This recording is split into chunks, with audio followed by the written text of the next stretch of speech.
नमस्कार, आज है 28 जनवरी 2021 और 28 जनवरी 2021 की हिमाचल प्रदेश की आज सुबह की सभी बड़ी खबरें हम आपके लिए लेकर आए हैं।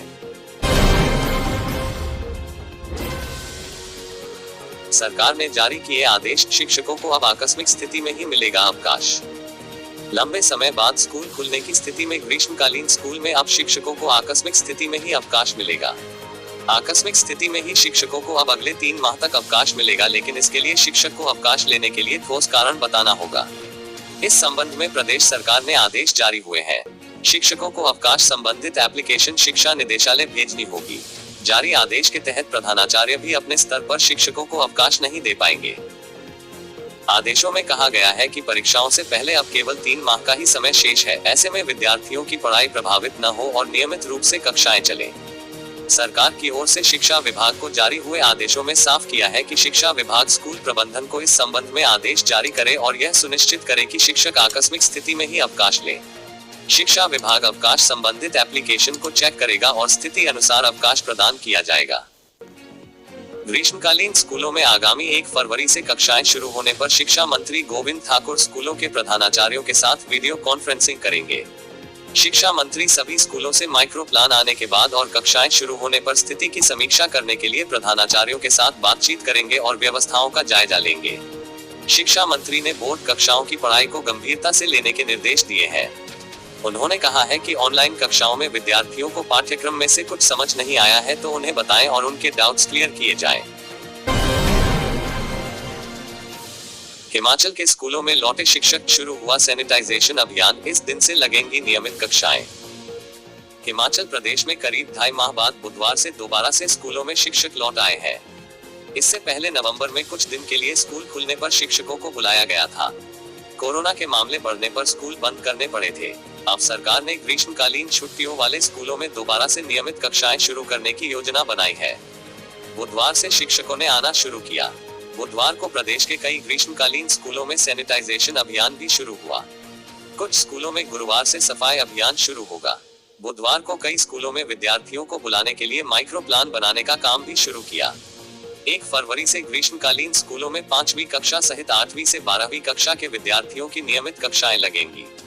स्कूलों से शिक्षा निदेशालय ने 30 जनवरी तक माइक्रो प्लान देने को कहा है।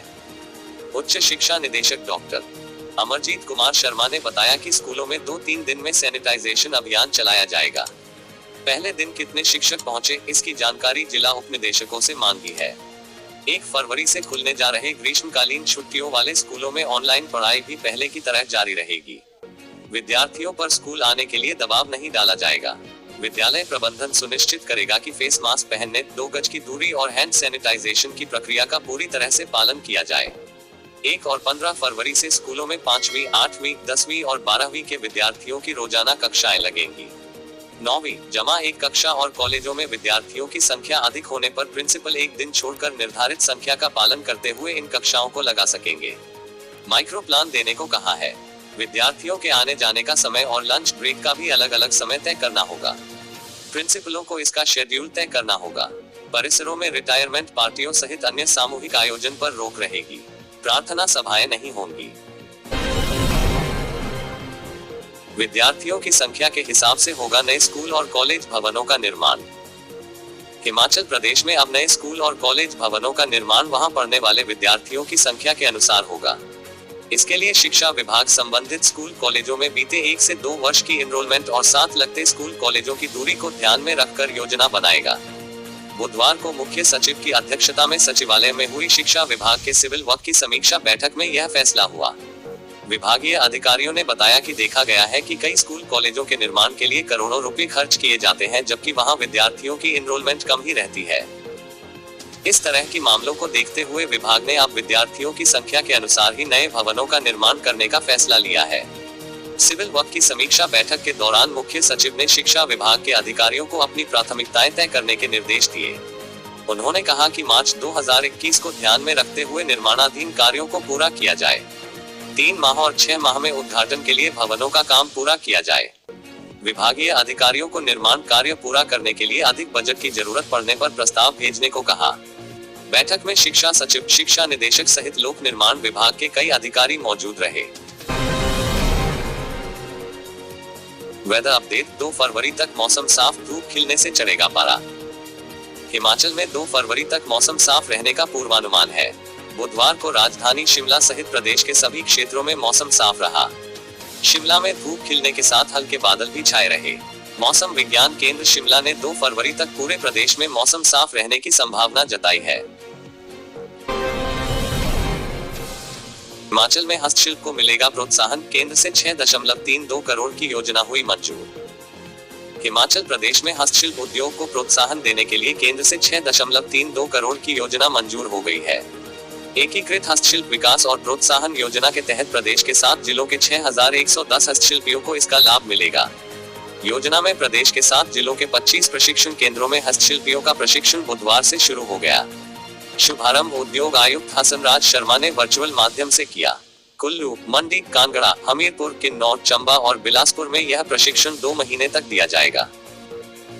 इसमें 750 हस्तशिल्पियों को चंबा रुमाल, हाथ से कढ़ाई, चर्म शिल्प, बांस शिल्प, एप्लिक, कुल्लू शॉल, धातु शिल्प, काष्ठ शिल्प, प्राकृतिक रेशा और किन्नौरी शॉल के बारे में प्रशिक्षण दिया जाएगा।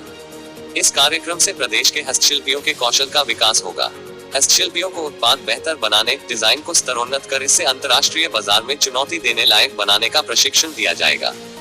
इससे हस्तशिल्पियों की आमदनी में वृद्धि होगी। इस अवसर पर हस्तशिल्प निर्यात संवर्धन परिषद के अध्यक्ष रवि कुमार पासी और महानिदेशक राकेश शर्मा मौजूद रहे। किसानों के उग्र आंदोलन के चलते दिल्ली के लिए एचआरटीसी की बसें बंद। किसानों के उग्र आंदोलन के चलते हिमाचल पथ परिवहन निगम ने दिल्ली के लिए परिवहन सेवाएं बंद कर दी है। पहले ये सेवाएं 2 दिन के लिए बंद की गई थी, लेकिन स्थिति तनावपूर्ण होने के कारण निगम ने दिल्ली बसें नहीं भेजी। हालांकि ऑन ट्रायल शिमला से दिल्ली के लिए 11:30 बजे एक बस भेजी गई है। शाम तक बस गंतव्य नहीं पहुंची है। निगम ने दिल्ली रूट पर जाने वाली बसें चंडीगढ़ तक भेजी है। दिल्ली में 5-6 बसें फंसी है। आने वाले दिनों में स्थिति ठीक होने पर शिमला से दिल्ली जाने वाली बसें करनाल से बाईपास होकर जाएंगी। पहले मरवाई से होते बसें दिल्ली भेजी जा रही थी। रूट बदलने से सवारियां जल्द दिल्ली पहुंचेंगी। प्रदेश से दिल्ली के लिए 38 बसें चलाई जा रही थी। 3 दिन से बसें बंद होने से निगम को लाखों का घाटा हो रहा है। सभी बसें सवारियों से फुल आ रही थी। हिमाचल में कोरोना से 1 की मौत, 39 नए पॉजिटिव केस। हिमाचल प्रदेश में बुधवार को कोरोना के चलते एक 72 वर्षीय व्यक्ति की मौत हो गई है। मृतक कांगड़ा जिला में अनसुई गांव का रहने वाला था। वहीं प्रदेश में कोरोना के 39 नए मामले सामने आए हैं। संक्रमितों में मंडी के 8, कांगड़ा के 6, शिमला व सोलन के 5, हमीरपुर, ऊना व कुल्लू में 4, सिरमौर के 2 व किन्नौर का 1 व्यक्ति शामिल है। बुधवार को प्रदेश में 68 कोरोना मरीज ठीक हुए हैं। इनमें सिरमौर के 23, सोलन के 10, हमीरपुर व शिमला के 9, कांगड़ा के 6, ऊना के 3, बिलासपुर, चंबा व किन्नौर के 2, कुल्लू व मंडी का 1 व्यक्ति शामिल है। प्रदेश में अब एक्टिव केसों की संख्या 331 रह गई है।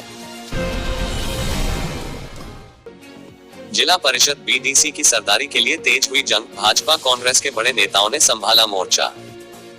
पंचायती राज संस्थाओं के चुनाव परिणाम निकलने के बाद अब जिला परिषद और पंचायत समितियों बीडीसी की सरदारी के लिए जंग तेज हो गई है। इसके लिए भाजपा और कांग्रेस के बड़े नेताओं ने जिलों में मोर्चा संभाल लिया है। शपथ ग्रहण के बाद तय अवधि के भीतर अध्यक्ष उपाध्यक्षों का चयन किया जाएगा। इसमें अध्यक्ष पद के लिए 50% पद पहले ही महिलाओं के लिए आरक्षित किए गए हैं। इस चुनाव में सबसे अधिक प्रतिस्पर्धा जिला परिषद की सरदारी को लेकर है, जिसके लिए बाकायदा भाजपा और कांग्रेस ने अपने प्रत्याशियों को चुनाव मैदान में उतारा था। इस चुनाव में कई बड़े नेताओं के परिवार के सदस्य भी जीते हैं, जिसमें से कई को अध्यक्ष एवं उपाध्यक्ष के पद का दावेदार भी माना जा रहा है। सूत्रों के अनुसार प्रदेश में सत्तारूढ़ भाजपा के कई वरिष्ठ मंत्री और नेता जिलों में डट गए हैं। इसके अलावा कई बड़े नेताओं को बाकायदा जिलों का दायित्व सौंपा गया है, ताकि अध्यक्ष एवं उपाध्यक्ष पद पर पार्टी की जीत को सुनिश्चित किया जा सके। सतलुज नदी में गिरने से बालक की मौत, हनुमान घाट के पास हुआ हादसा।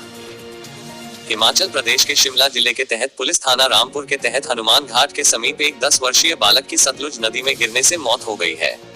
पुलिस ने पोस्टमार्टम करवाकर शव परिजनों को सौंप दिया है।